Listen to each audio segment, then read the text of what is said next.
Welcome to the podcast, Let the Prophet Speak.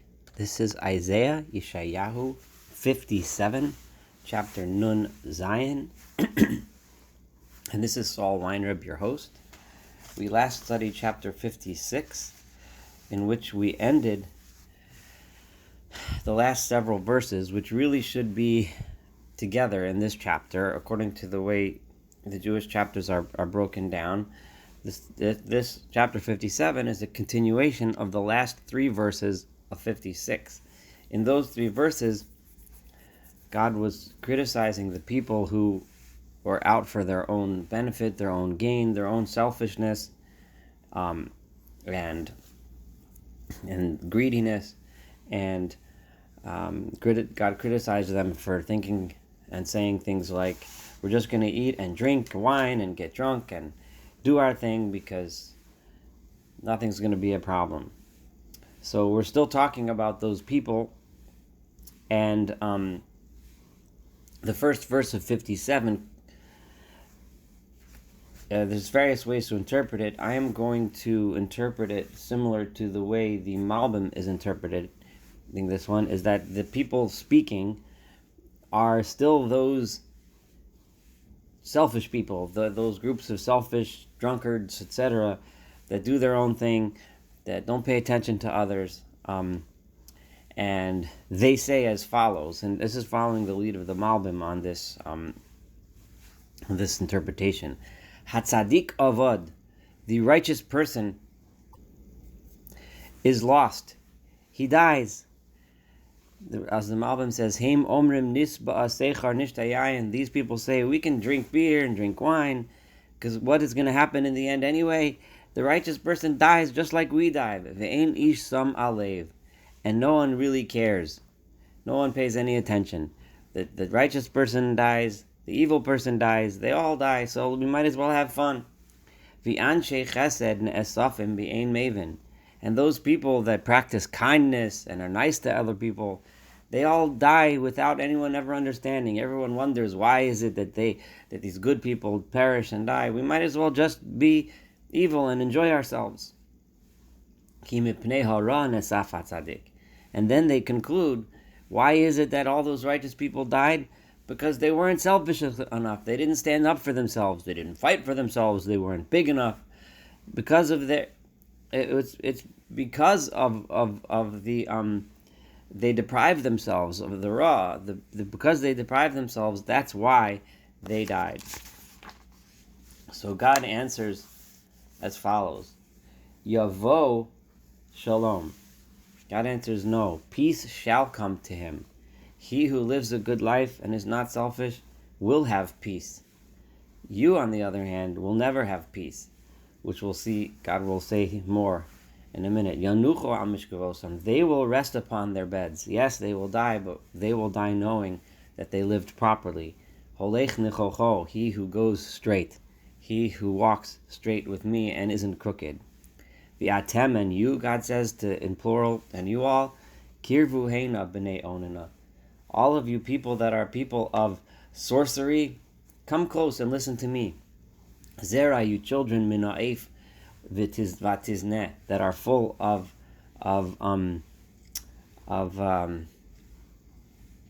adultery and zinus and harlotry. We're going to see here in this next several verses that God uses the language of harlotry and promiscuity to describe people that turn away from God and turn towards other powers, whether they be sorcery and other idols, or whether they be just worshiping themselves or their own greed, etc. Of course, he's also directly criticizing promiscuity, but more than that, he's using it as an example, as a metaphor for people that turn away from God and turn away from the one who they should be faithful to. I also chose to translate this Zera mina'ef v'tizneh not as children of adultery and children of promiscuity, which would seem to mean that their parents were the perpetrators, but rather Zera, you are children who are mina'ef v'tizneh, Um, this is a type of form of language which is used often in Yeshayahu and in the Tanakh in general. So then God turns to them and says, Al mitis anagu.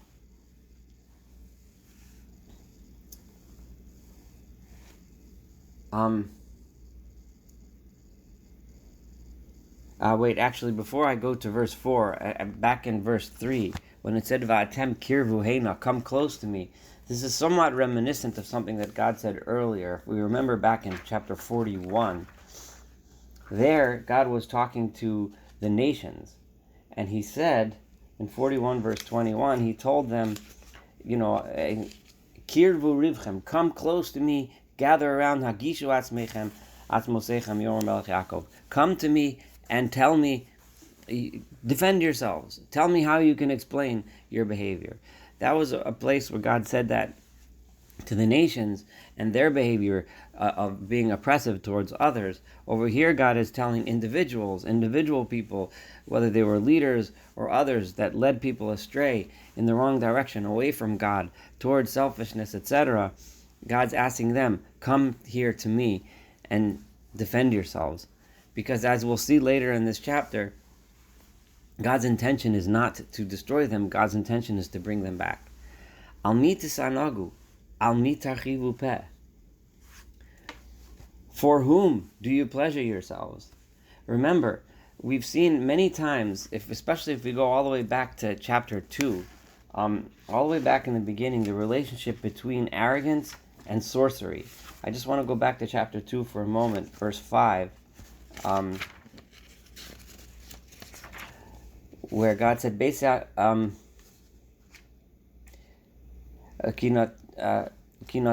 amcha beis Yaakov, you have slipped away, kimal umikedem va'onanim bakaplishtim, and you filled up with sorcerers, like you learned from the Philistines, and so on. And it continues there all the way through verse 11, Einei gavhut adam shafel, where God criticizes the people for their arrogance. The connection between arrogance and sorcery popped up several other times in Yeshayahu, and it's popping up here again. And he's saying, Al mi tis'an agu. For whom do you pleasure yourselves? Al mi tarchivu peh. To whom do you pray? Ta'arichu lashon. Do you give long speeches? You're wasting all of your time and effort trying to placate and speak to and pray to all sorts of other gods and all sorts of other powers. Halo atem yildei fesha zera shaker. Behold, aren't all of you children of iniquity and offspring that are full of falsehood? Hanechamim ba'elim. You look for comfort in elim. Here means it could mean gods, but other gods, or it could also mean trees, certain types of trees. Terebinths are often called elim. So, but it probably chose that term because elim also could mean other gods. So, hanechamim, those who look for comfort in other gods. Tachas kol eitzra anan, beneath all the other shades of the trees where, again, typically idol worship would take place. Shochatei hayiladim banichalim, and then it raises one of the worst practices of those that worship idols, those that slaughter their children in the nichalim, in the wadis, in the riverbeds, tachatz ifei haslaim, among the clefts of the rocks. They kill their children in order to worship their gods. This is clearly a criticism saying, why are you amitis anagu, like we said at the beginning of the previous verse, you're pleasuring yourselves in front of these gods, and you're pleasuring yourselves with wine and drink and so on in worship of all sorts of powers and things other than me. So God says in the end, b'chalkei nacha chalkech, those rocks, those clefts in the rocks, those riverbeds, that's where you're going to end up, stuck and smashed in the rocks. Heim gorelech, that will be your ultimate fate. Gam lohem shafach donesech halisa mincha, because even to them you have poured out wines in their honor. You have brought offerings to them. Ha'al eila enochem. Should I give should I be comforted for the fact that you forsook me and turned towards these things.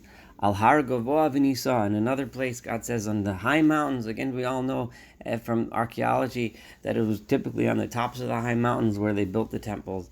In these lofty high mountains, samta mishkavech. That's where you place the place where you lie down. In other words, the place where you go to seek comfort. Gam sham alisa.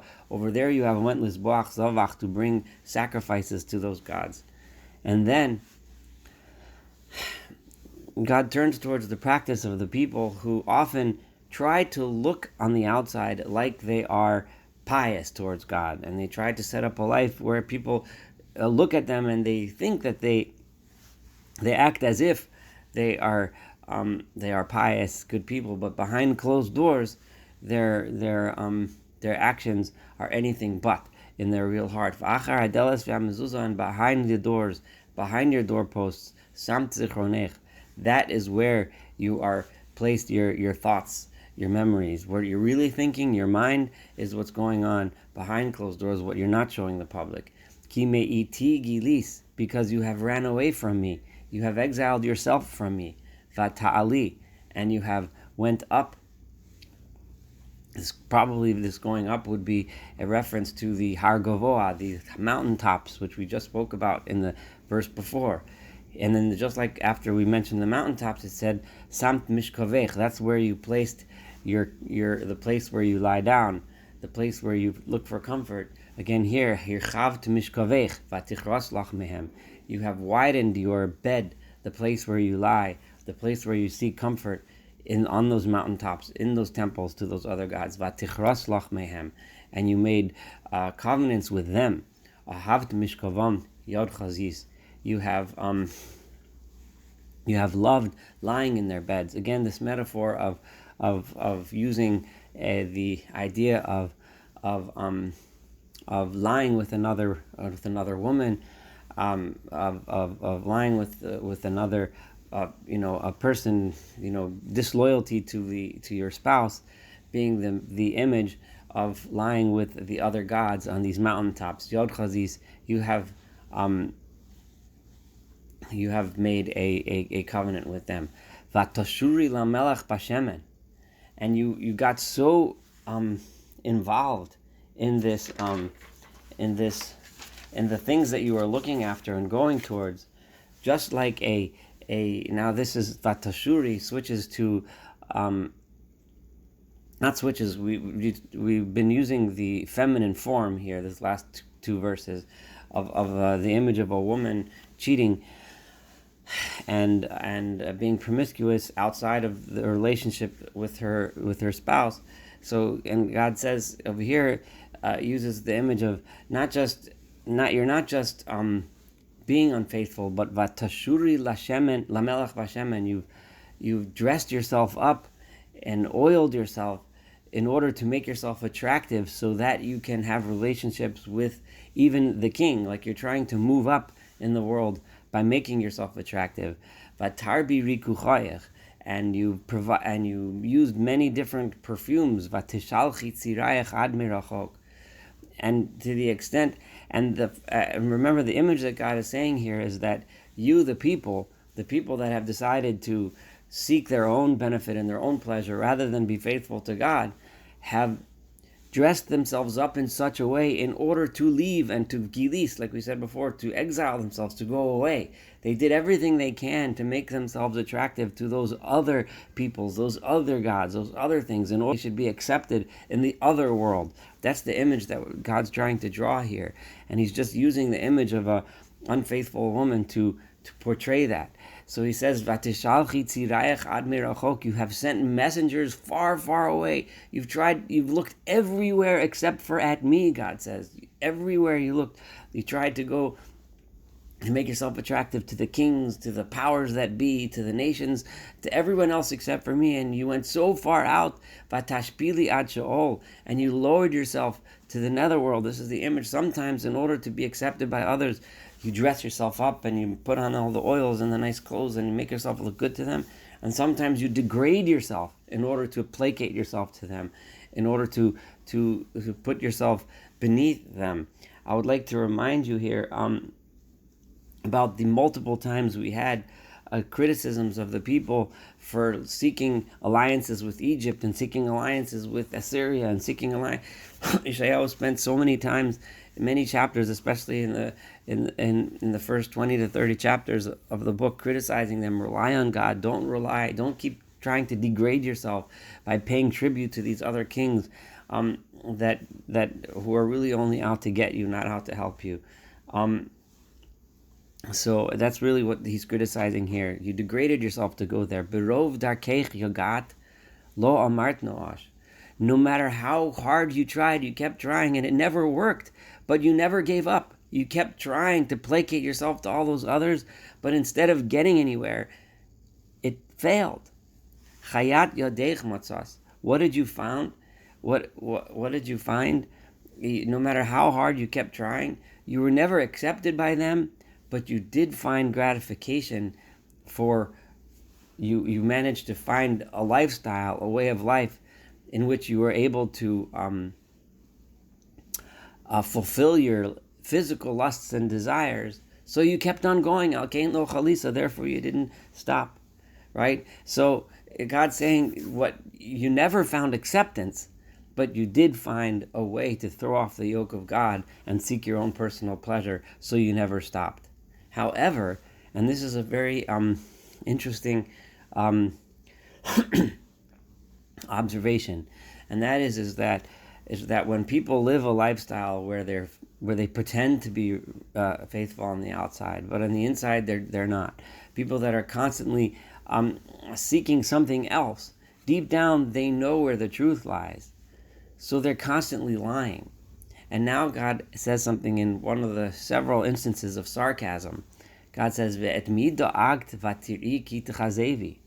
why are you bothering to lie? Who are you worried about? Who are you afraid of that you have to lie? Go ahead, join them, become them. And you're not remembering me. So you're going out there and you're lying. We all know who it is that you're really afraid of deep down, and that's me. But me, you're not paying attention to me, but you know that deep down you're afraid of me. Halo ani machsheh. But you know that so long I've been quiet. I've been waiting for you to come back on your own. I haven't said anything. Ume olam. And it has been going on for so long. But then but you don't act in a way that you have fear of me. So then God says again, with a little bit of sarcasm, Ani agid tzidkosech. I'm going to tell you now something about your righteousness. Imagine righteousness in quotes. It's righteousness you pretend to have. Yes ma'asayach, and your real actions. V'lo yo'iluch. And these things that you're doing aren't going to help you, no matter how much you've tried to become like them and to join them and to look to them for help. It's not going to do anything. However, all those people, they are not going to save you when all of those buddies, the kibbutzayach, all those people that gather around you and sit and joke around and listen to your words of wisdom, they're not going to help you when you have to cry when you're suffering. Yes, kulam yisaruach ikachaval. All of them are going to just get blown away by the wind. When push comes to shove, all of those, quote, friends are going to mean nothing to you. They're going to be gone. They're going to disappear. They're going to all run for themselves because they're all selfish, looking after themselves. However, God says, bi, those that do have faith in me, yinchal eretz, they will inherit the land permanently. V'yirash harkachi, they are the ones that are going to inherit my holy mountain. V'omar, and then he says, God says, solu, clear the road. Panu derech, move, clear the road. Harimu michshol miderech ami, remove all of these obstacles from the road of my nation. All of these people that I'm criticizing now, I want you all back. Take down these obstacles that are keeping you from me. Come back, have faith in me, and come back, and you will inherit the land. Why? God says, we're up to verse 15, Kicho amaram venisa, because so says the one who is high and uplifted and exalted above all, Shochein ad, the one who resides in the lofty heavens, v'kadosh shemo, the one who is called kadosh. Constantly, Yeshayahu refers to God as the kadosh Yisrael, the Holy One of Israel. Marom v'kadosh eshkom, the one who lives in the heights and in the holiness. However, the esdakau shval ruach. However, he is with the ones who are lowly and contrite and lowly in spirit, the ones who are humble. God comes to give life to the spirit of those who are at the bottom, who are low, who are oppressed. And to give life and spirit to the hearts of those who have been crushed, who have felt humility and have felt a remorse. Kilola olam ariv, God says, I'm not here always to fight with you. I'm not here to make you suffer. That's not my purpose. Velola netzach ekzov, I will not be angry at you forever.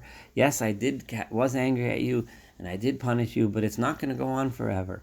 Ki ruach milefonai atov, because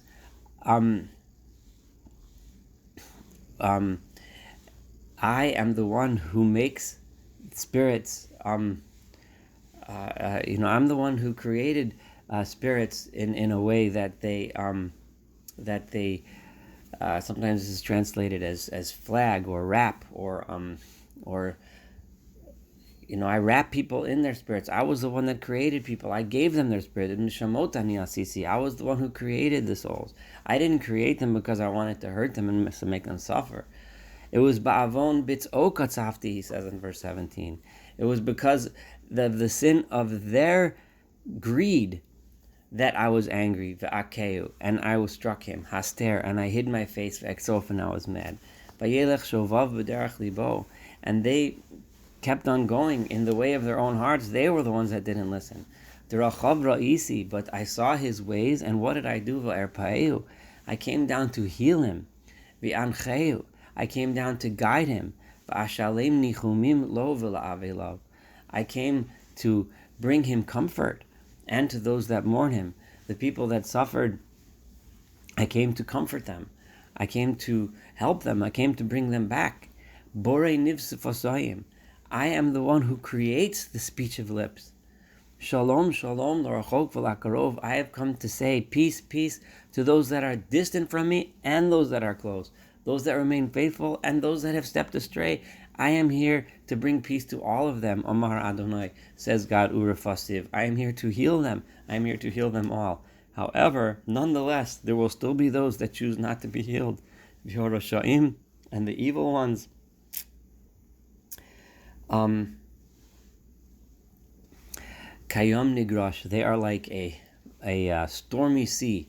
Ki hashket lo yuchol, that it just simply won't settle down. It'll constantly be stormy, vayigershu meimav refesh vatid, and it's constantly stirring up dirt and mud and muck, because they will just simply not get the message. Ein shalom, but there will be no peace. Amar Elohai l'Rashaim, for those my God says to the evil ones, people that even in the end, even when God comes to bring them back, they won't get the message and they won't come back. Thank you so much for listening to chapter 57. Looking forward to studying chapter 58 together.